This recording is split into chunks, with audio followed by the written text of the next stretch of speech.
नमस्कार, F&O की पाठशाला में आपका स्वागत है। मैं हूं मानसी दवे। वायदा बाजार की ABCD की ये 39th क्लास है।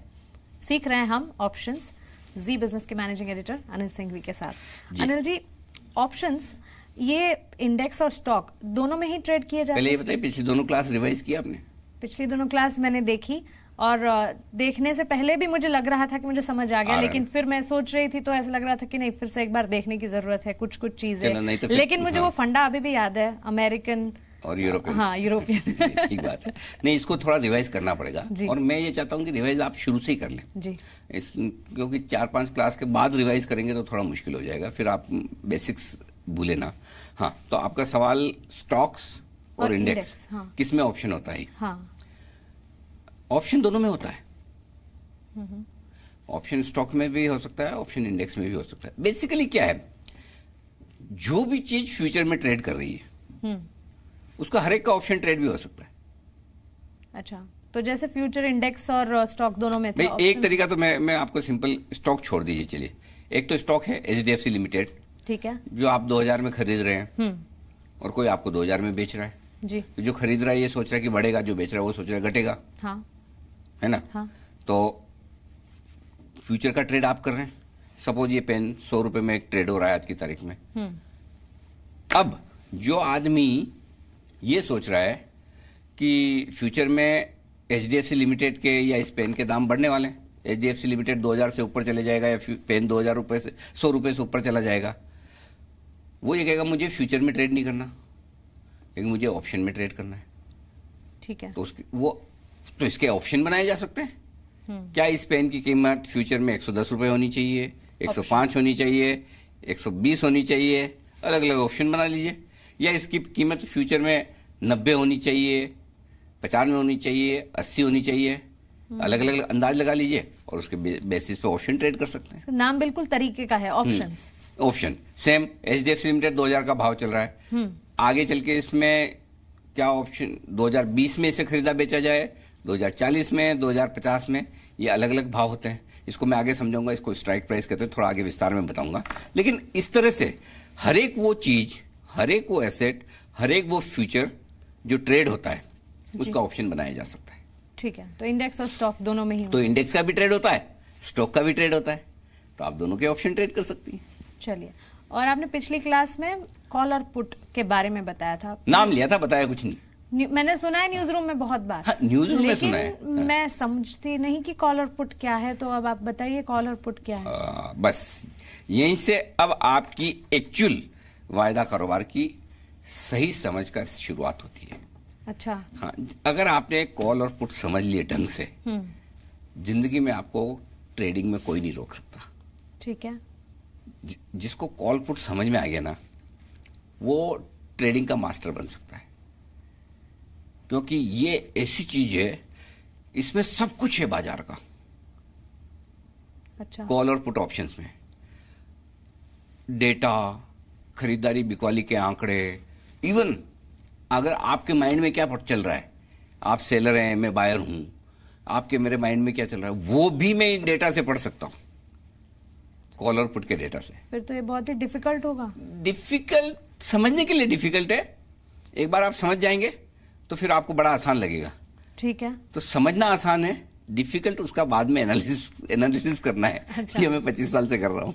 पहले समझने तो पर पहले ध्यान समझ दें। लें, अभी फोकस समझने पे करें, जब समझ में आ जाएगा तब इसका विश्लेषण करेंगे। तो पहले मैं कॉल ऑप्शन बता दूं। जी। बेसिकली ऑप्शन दो तरह के होते हैं, यूरोपियन और अमेरिकन, तो वो अपने ऑप्शन के तरीके हैं। हाँ, लेकिन दो तरह के ऑप्शन ट्रेड होते हैं जिनमें सुन, एक होता है कॉल ऑप्शन और दूसरा होता है पुट ऑप्शन। पहले मैं कॉल ऑप्शन समझाऊं। ठीक है, हर एक ऑप्शन में दो लोग होते हैं, एक ऑप्शन खरीदने वाला, दूसरा ऑप्शन बेचने वाला। जी। ऑप्शन खरीदने वाले को हम कहते हैं ऑप्शन बायर। हाँ। और ऑप्शन बेचने वाले को कहते हैं ऑप्शन सेलर या राइटर। राइटर? हाँ, राइट, लिखने वाला, ऑप्शन लिखने वाला। ये मेरा सवाल था, मैं बाद में पूछ लूंगी। अच्छा, नहीं, मैं बता ही देता हूँ। तो ऑप्शन बायर और ऑप्शन सेलर, सेलर और राइटर सेम। राइटर क्यों कहते हैं? हाँ। जो ऑप्शन बायर है उसको क्या फायदा है, उसके पास हक है, राइट है, अधिकार है जी, कि मैं जब चाहूं एक पर्टिकुलर दाम में आपसे आकर ये चीज खरीद सकता हूं। हाँ। ठीक है।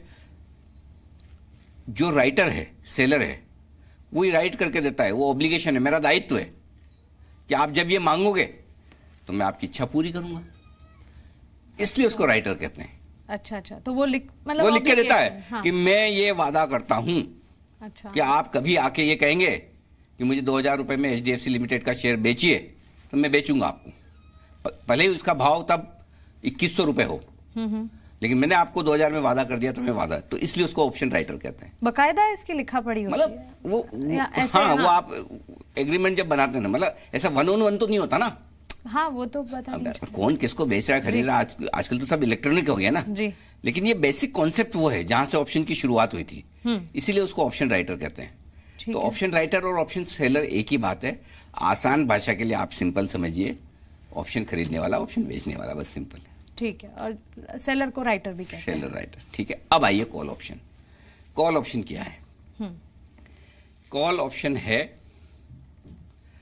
आपको कोई भी स्टॉक या इंडेक्स किसी एक भाव में खरीदना है, तो उस भाव को में उसको, उस ऑप्शन को, उस स्टॉक को या इंडेक्स को खरीदने के लिए जो आपको राइट चाहिए, वो आपको कॉल ऑप्शन देता है। समझिए, थोड़ा आसान कर दूं। खरीदने का अधिकार, खरीदने का अधिकार, किसी भी चीज को खरीदने का अधिकार कॉल ऑप्शन है। ठीक है। आपने कहा मुझे 2000 रुपए में HDFC लिमिटेड खरीदना है, और उसके लिए आपको वो राइट चाहिए, आप जाइए कॉल ऑप्शन खरीद लीजिए, यानी कि आपको वो राइट मिल गया।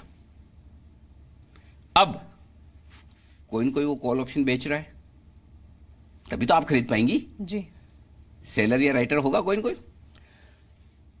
तो कॉल ऑप्शन में भी एक बायर है, एक सेलर है। जो बायर है उसको राइट मिल रहा है, और जो सेलर है वो ये कह रहा है कि मानसी जी, आप जब भी आकर मुझे कहेंगे कि 2000 रुपए में मुझे HDFC लिमिटेड बेच दीजिए, मैं आपको बेचूंगा। ठीक है, तभी तो ट्रेड हो रहा है। हाँ। और उसके लिए जब ये ट्रेड होता है तो उसके लिए प्रीमियम दी जाती है। ये कैसे प्रीमियम का ट्रेड होगा, ये मैं आगे आपको एपिसोड में बताऊंगा, और ये भी बता दूंगा आपको कि पुट ऑप्शन क्या होता है। फिलहाल आप कॉल ऑप्शन में ये समझ लीजिए कि कॉल ऑप्शन का मतलब है राइट टू बाय। ठीक है, तो खरीदने का हक, ये कॉल ऑप्शन है। सिंपल, ये 2 शब्द याद रख लीजिए, खरीदने का हक, ठीक है, राइट टू बाय। अगर मुझे कोई भी चीज खरीदने का हक चाहिए तो मैं कॉल ऑप्शन में ट्रेड करूंगा खरीदने के लिहाज से। जी बिल्कुल। तो इस पाठशाला आसान है। हाँ। और खरीदने का हक आप कब लेंगी? जब उस पेन की या उस शेयर की भाव जो बहुत बढ़ गई हो, हाँ, और आपके पास वो हक है जो सस्ते दाम में खरीदने का है, तभी आप खरीदेंगे। समझिए भाव 2100 हो गया HDFC लिमिटेड का, और आपने 2000 का ऑप्शन ले रखा है कॉल ऑप्शन, तो आप बोले लाइए 2000 रुपए में दीजिए HDFC, आपसे लेके मैं 2100 में बेच दूंगा। हाँ, है ना? जी। तो ये राइट टू बाय, ये कॉल ऑप्शन है। ठीक है। तो इस पाठशाला का टेक अवे, कॉल ऑप्शन मतलब खरीदने का अधिकार, राइट टू बाय।